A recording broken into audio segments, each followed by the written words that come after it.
On passe beaucoup plus de temps sur la route qu'en cabinet, puisqu'en fait, bien un contact dure environ un quart d'heure et que nous sommes amenés à en faire 6 par jour. Voilà, donc le reste du temps, c'est la route, les trajets entre les médecins, c'est le stationnement, et puis c'est la salle d'attente.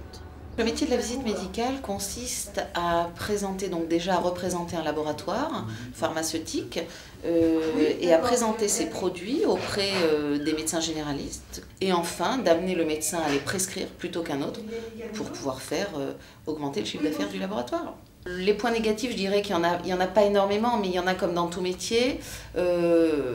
Un des dominants, je dirais, c'est la solitude. Le second point négatif, je dirais que c'est la non-concrétisation de la vente. Nous n'avons pas de bon de commande en sortant de chez le médecin. Bonjour docteur. Entrez. Merci.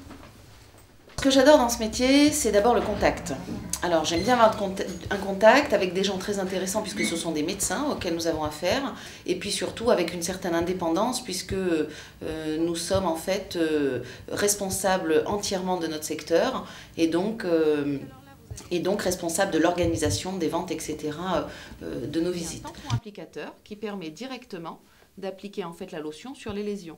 Avec des sels de nitrate d'argent. Il suffit d'avoir en fait un bac+2 pour entrer dans les écoles de visite médicale. Pas forcément 2 années de sciences, on peut même venir d'une branche tout à fait littéraire.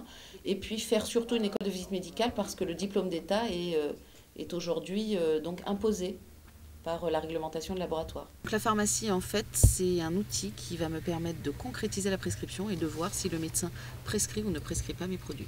Un visiteur médical, au départ, lorsqu'il sort d'école, donc il fait de la visite de médecine générale. Il est possible qu'il évolue vers de la médecine spécialiste, voire hospitalière. Et puis ensuite, eh bien sûr, il y a des évolutions de cadre, type manager, c'est-à-dire directeur régional ainsi que directeur national.